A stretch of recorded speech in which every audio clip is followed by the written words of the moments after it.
I was 7 years old, I had my whole life mapped out. I was going to go to the Juilliard School of Performing Arts for drama and dance. I thought I was good at it, and that was going to be what I was going to do. I knew where I was going, I knew what I wanted to do, and I knew who I was going to be. You couldn't have told me anything different. My mind was made up, and my heart was fixed. When I was younger, I stuttered. So I had a speech impairment. But not only did I stutter, but I was a cusser. So can you imagine a stutter trying to cuss at the same time? It was a mess. So I never planned to be a minister. I had no plans of standing up here before you. None. The only time I saw myself in a pulpit was when I was in the choir, and I went around the pulpit to grab a girl out of the choir. I pulled her through the pulpit, down the middle aisle, outside, and I began to beat her down because she was talking about my mom. So that was the only time I thought I'd be standing up here. When I was dealing with health issues and I had a stroke, and right behind that I had cancer, right behind that I ended up having a stroke. I couldn't understand for the life of me how did that fit in my plans. Because I was going to Juilliard, I was doing this, I had great things. So how did all that fit in my plan? I always said I would never marry a preacher nor a pastor. And that's true, I did not. Because when I married Pastor, he was not a pastor. That came 11 years after we were married. But when I met him, he was in church with me, and he was quiet as a church mouse. But what struck my attention was his prayers. He prayed a different prayer every time he prayed. And I was puzzled because I couldn't memorize his prayer. I memorized all the deacons' prayers. So I would be saying the prayers along with them, but I could never memorize his. But as life went on and I got older, I grabbed Jesus by the hand. And that's when I started building my relationship with Christ. And I realized that I could make all the plans that I wanted to. I could pray about all the plans that I had. I could cry about all the plans I made. But I realized if it wasn't in God's perfect plan, it wasn't going to happen unless He wanted it to. May the words of my mouth and the meditation of my heart be acceptable in His sight. Father God, I come and I ask you this morning to remove me far away, Father God, and let your Spirit, Father God, come forth. Let your people hear what it is you need them to hear, Father God. Don't let me speak anything that you don't want me to speak, Father God. Only let the words come out of my mouth that will elevate, heal, and give your people what they need on this day, Father God. In Jesus' name I pray. I will not be before you long. We will not be before you long. I would like for you to please stand and turn your Bibles, if you will, with me to Jeremiah 29, chapter, the 9th through the 11th verse. It should be on the screen as well. Jeremiah 29.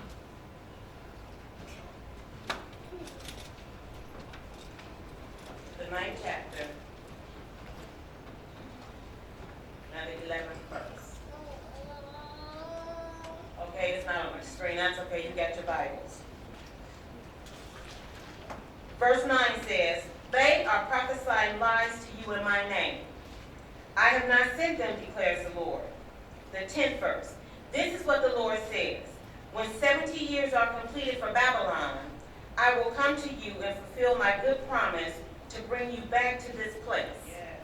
11. "For I know the plans I have for you, declares the Lord. Plans to prosper you and not to harm you. Plans to give you hope and a future." You may be seated. And just for a few minutes, I just want to talk with you about all in God's plan. All in God's plan. Look at your neighbor and tell your neighbor, all in God's plan. Now look at your other neighbor and say it with confidence and belief. All in God's plan.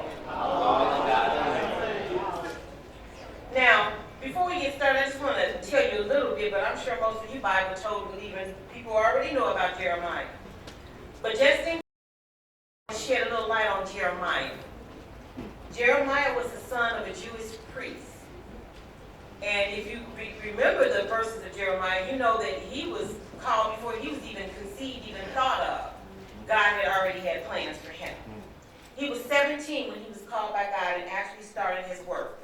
He didn't want to do it. He cried and he complained all the time because he didn't want to be a prophet.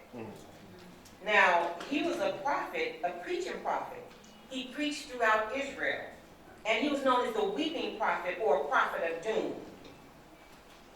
So you know he didn't have no friends because he wasn't preaching nothing that was uplifting.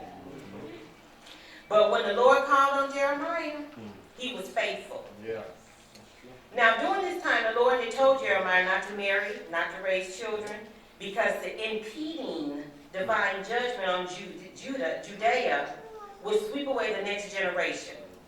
So Jeremiah began prophesying in Judea halfway through the reign of Josiah. That's King Josiah. And it continued throughout the reigns of King what's his name? That him. And King Joachim and King Jehoiachin and King Zedekiah. Now it was a period of storm and stress when the doom of entire nations, including Judea itself, was being sealed. That wasn't good, y'all. Now, being that we Christians, we've heard and we've read at some point that God has a plan. I mean, it's written in all the scriptures. We can find it. And it tells us he has plans for me, for you, for this country, for this nation, for this entire world. But the hardest time to see God's plan is when everything seems to be falling apart. Now, in fact, sometimes we even, just be real, we even blame God for what's happened in our lives. When we hear wars, when there's health issues, this coronavirus, when we hear of disease, when we have brokenheartedness, violence, death, all of this, disasters, everything. When all this enters and takes everything away from us, it's difficult to remember that God is a loving God and he has a plan for us. I mean, we're going to be real today. When we see on the news that a mother killed her 3 children, or that a 10-year-old has committed suicide, or that a father has molested his daughter or son, or that a child has been shot while sleeping in their bed, or even hear such tragedy like the one we heard about the helicopter crash June 26, 2020. Well, 3 children died in that as well. And we wonder, well, how does that fit into God's plan? But I'm going to be transparent today because I wonder too. When I developed cancer at 29 years old and then turned around and had a stroke, and at that time cancer was the #1 killer and the stroke could have killed me immediately or left me in a debilitating state. So if I'm being honest, I found it hard to see God's plan because everything was falling apart. But God is still good. Now the Bible shows us clearly that God sometimes uses terrible circumstances to move his plan forward. And I know that sounds bad. It sounds bad to say that good things sometimes require bad things to happen first. But it does. But can I tell you this? God is not going to allow anything to happen to us without his permission. And he will not let any bad thing happen that will not ultimately bring more good than destruction. He won't. Remember over in Genesis, when Joseph was sold into slavery by his loving brothers, or first they wanted to kill him, then they decided to just throw him in a hole, then they sold him into slavery. Well, that was horrible. I mean, right now, who would do that to a family member? We argue with our siblings, but you don't want to kill them or sell them into slavery. But had Joseph not done that, he would not have been following God's plan and where he needed to be in order to save Egypt and his family when the whole famine thing came out. See, God knows what he's doing. And that's what I want you to get before you leave today. Genesis 50:20 says, you intended to harm me, but God intended it for good to accomplish what is now being done, the saving of many lives. And that's what happened. Joseph had to believe in God's plan. No matter how bad it got, no matter what the natural eye saw, no matter what it felt and looked like, Joseph had to believe And then another one, let's go over to Job. We know Job, chapter 1. God asked Satan, have you considered my servant Job? Job was faithful to God. No matter what Satan did, took his family, took his animals, even his boo thing. She was acting crazy. She said, cut your God and die. But Job didn't even listen to her. He was part of God's plan. And Job had faith.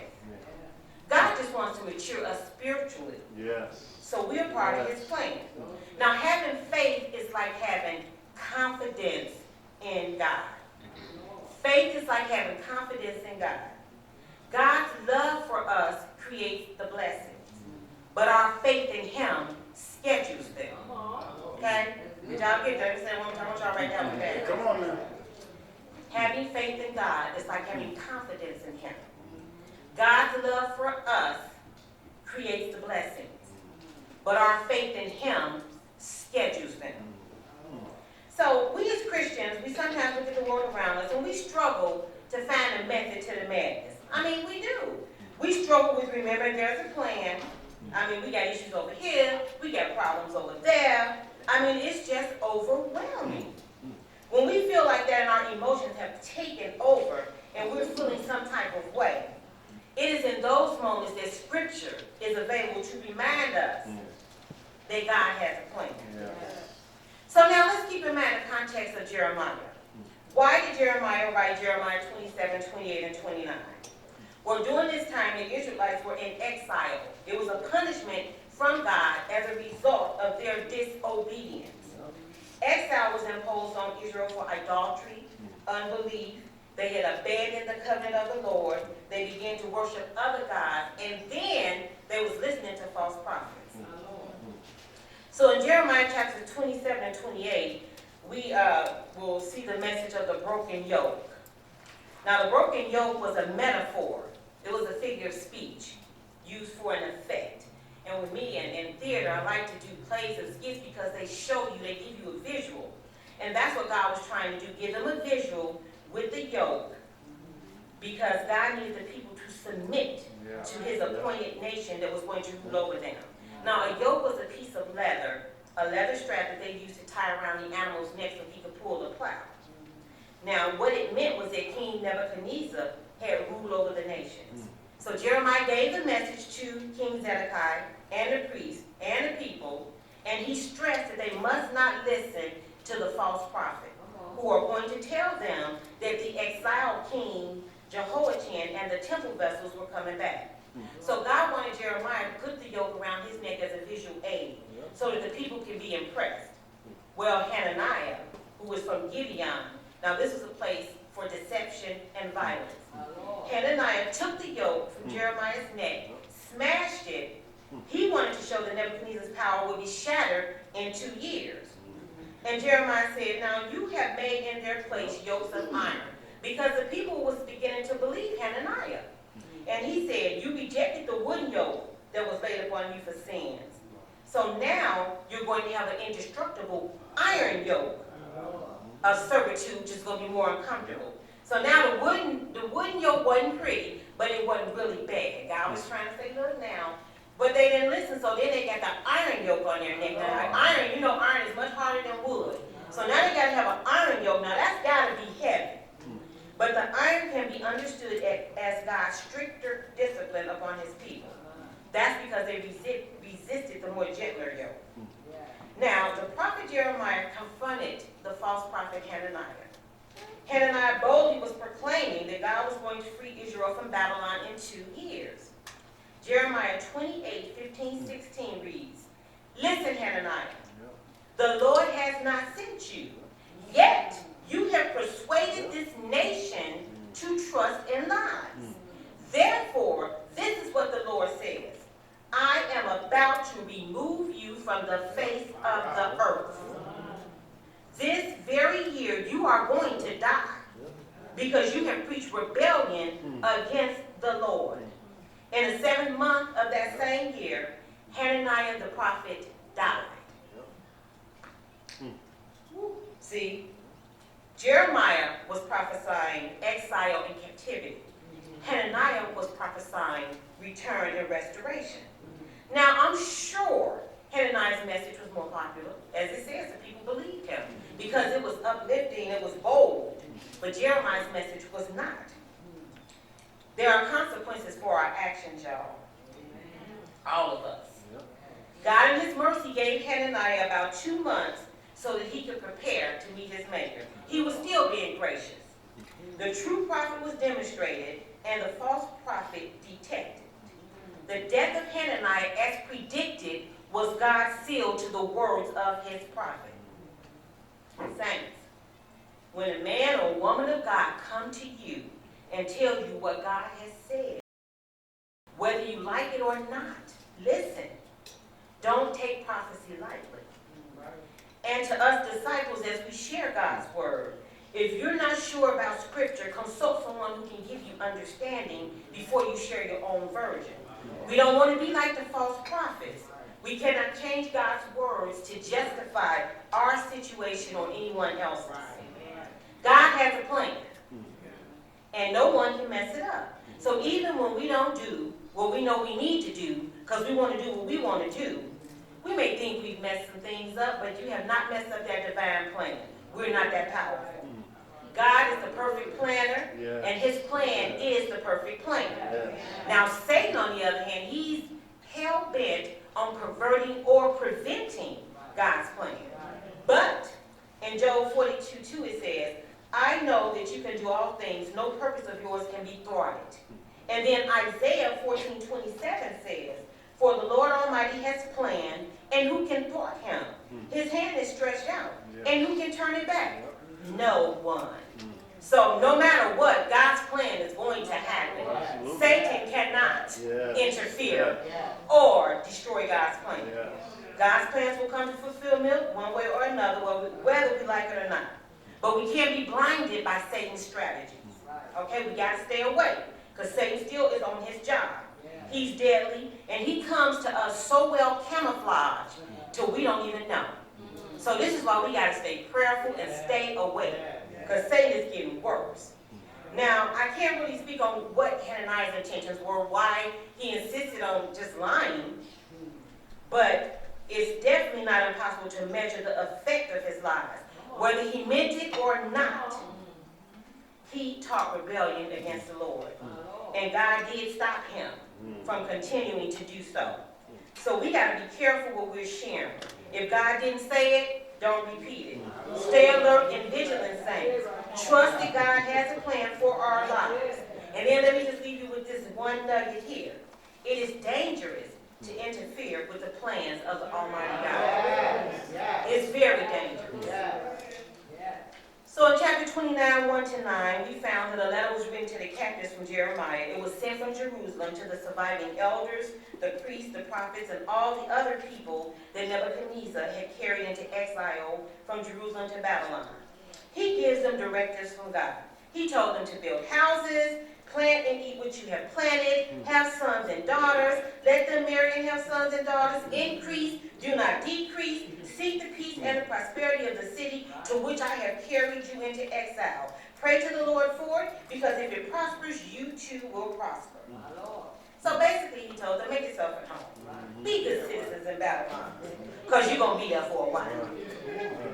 Now, we understand they might have been in their feelings at this point. I mean, you've been exiled from your home. But it was because of judgment on Judah. He didn't just do it for no reason. It was generations of rebellion against God. But in their minds, they had expectation of a brief time in captivity. Now they might have been thinking, well, what am I looking for land for? Why am I buying houses? Why am I trying to get married and have kids? Because when I go back to Jerusalem, that's just extra stuff to carry, and I don't need all that. Because they really thought that it was not going to be long. Now, exile didn't mean that God had forgot about them or wanted to destroy them. He just wanted them to do good in their communities and be a blessing to the Babylon neighbors. God's plan led them to Babylon, so they should have adjusted, accepted, and been a blessing while they were there. God knew the plan.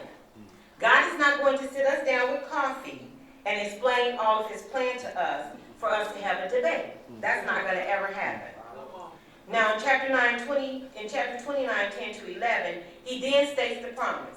When 70 years are completed for Babylon, I will come to you and fulfill my good promises to bring you back to this place. For I know the plans I have for you, declares the Lord,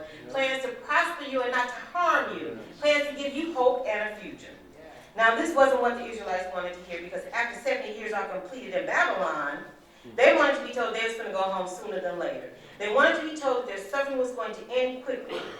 What this punishment meant was that none in the current generation was going to go back home. That's pretty much what that meant.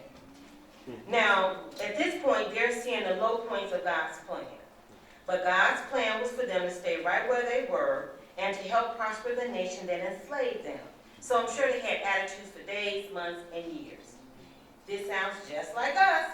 We want the all-knowing, all-seeing, mighty God to rearrange his plans to accommodate us, even though he is the God of everything and has a plan for our lives. God has a plan.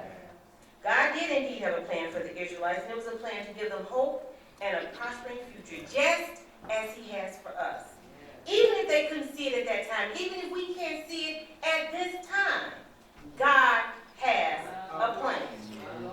So as I prepare to take my seat, I just want to leave you with 3 encouraging nuggets. The first one, God's plan can be long-term. God's plan can be long-term. Now, some parts of God's plan can be seen in a single lifetime. Other parts of his plan may take far more than one lifetime to bear fruit. Things that happen in our life we think are random happenings, but they may simply be parts of God's long-term plan. Psalms 33:11 says, "The plans of the Lord stand firm forever, the purposes of his heart through all generations." God's plan does not begin and end with a single person or a single event. His plans may span centuries from generation to generation, but he still has a plan. So if you don't get that new car today, it don't mean you won't get it. If you're not healed today or tomorrow, it doesn't mean you won't be healed. If you are still on this side, God has a plan and there is a purpose for you. Minister Chambers, Minister Hattie's, Minister Fan, God has a plan. Sometimes you got to cry and call out some names. Now, if you don't get that house, it doesn't mean you won't get that house. I remember Maestro telling us a story about the apartment, and she was on the first floor, and it kept raining, so it kept flooding her apartment, and she wanted a house, a certain house. But it wasn't time at that time for her to get that house. God had a plan. She now has a beautiful home. So if you don't get that job promotion, be patient. God has a plan. If the check does not come into the mail and your bills are piling up, be patient. God has a plan.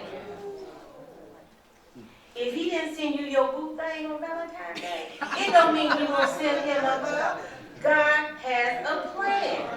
It took me 2 marriages and 2 divorces, I'm being transparent today, because they both cheated before I got my boo thing. And I thought I was the bomb.com, and both 2 people gonna cheat on me twice. I was about to be Lorraine Bobbitt, but see, God took me out of that situation before I caught a case. Thank you, Jesus. I realized God had a plan. So my point is, bad things happen to draw us closer to him for times such as these. So be patient, let God be God, and let God's plan unfold. 2, he protects his people. We was talking about that in School of Knowledge this morning. Given that God's plans may take generations to come to pass, and that he sometimes uses bad circumstances to accomplish good things, we may only see the low points that are necessary for his plan. And we may think that the Lord has abandoned us. However, Jeremiah 29:11 reminds us all day, every day, that God is always watching over his people. He provides for our daily needs. He makes ways out of no ways. He opens doors that have been closed in our face, and he closes doors that no man can open. He lifts up a bowed down head. He makes our enemies our footstool. He wakes us up every morning, clothing our right mind, having the activities of our limbs. He is our light when we are in darkness. He is our strong tower. He is our refuge from the storm. He lifts us high above the mountain. He is our deliverer, our redeemer, our peace, our joy, our hope, our strength, our future. There is no secret what God can do. What he's done for others, he can do the same and the more for you. That's why I want you to know today that God has a plan for you. Number 3, he is always working it out for our good. Now, God's plan has a happy ending. It does. He's always working toward the good of his people. After the end of days, Eden will be restored. Revelation 22 reveals the fate of the faithful in this incredible city after the end. Then the angel showed me the river of water of life, as clear do, flowing from the throne of God and of the Lamb, down the middle of the great street of the city, on each side of the river, stood the tree of life, bearing 12 crops of fruit, yielding its fruit every month. And the leaves of the tree are for the healing of the nations. No longer will there be any curse. The throne of God and of the Lamb will be in the city, and his servants will serve him. They will see his face, and his name will be on their foreheads. There will be no more night. They will not need the light of a lamp or the light of the sun, for the Lord God will give them light, and they will reign forever and ever. Hallelujah. Thank you, Jesus. We cannot always see or comprehend God's plan, but that does not mean he does not have one. Pieces of his plan may take place within one person's lifetime, but other segments may take centuries or a millennium to come to pass. We are not standing around in the dark. The Bible provides some comfort and numerous reminders that no matter how crazy this world may be that we're in, there really is a divine method to the madness. Pastor Bullock, I have come to the conclusion that God has given us everything we need for life and godliness. Pastor Dawson, we are saved to serve. He has a plan for us, even if we cannot see it. He will continue to provide for us until the day we see him face to face in glory. Minister Shirley, move my significant self. We have been promised an abundant and eternal life that is secure in heaven waiting for us. As we walk out our lives on this crazy earth, we must remember that as we persevere through trials, not escaping them entirely, but finding joy in the process of God's plan. God's agenda is good because he sent Jesus to earth to live and die and rise again, so that by faith we might know him and be with him forever.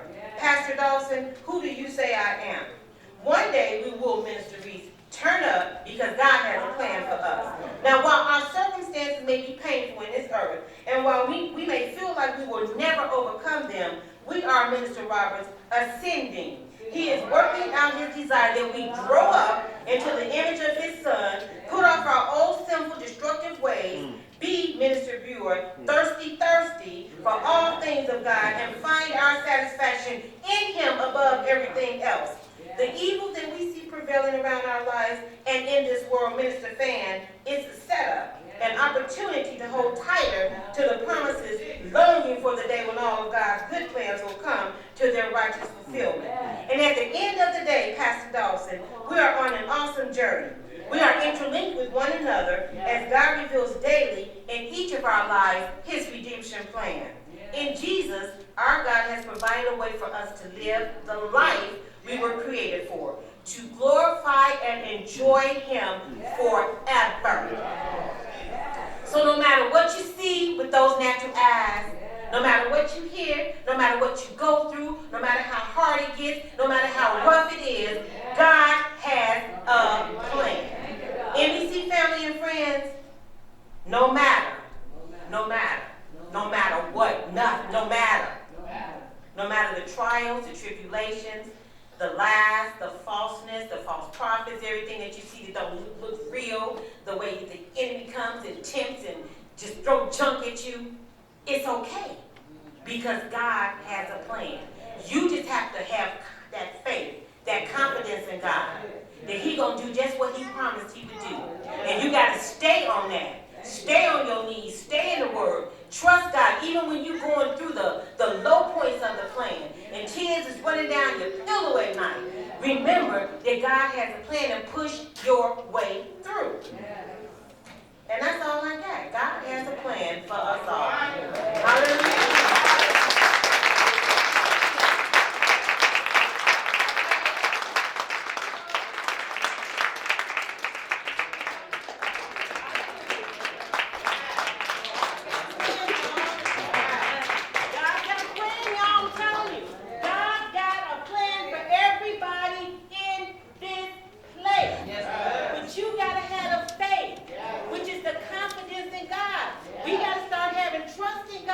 We got to start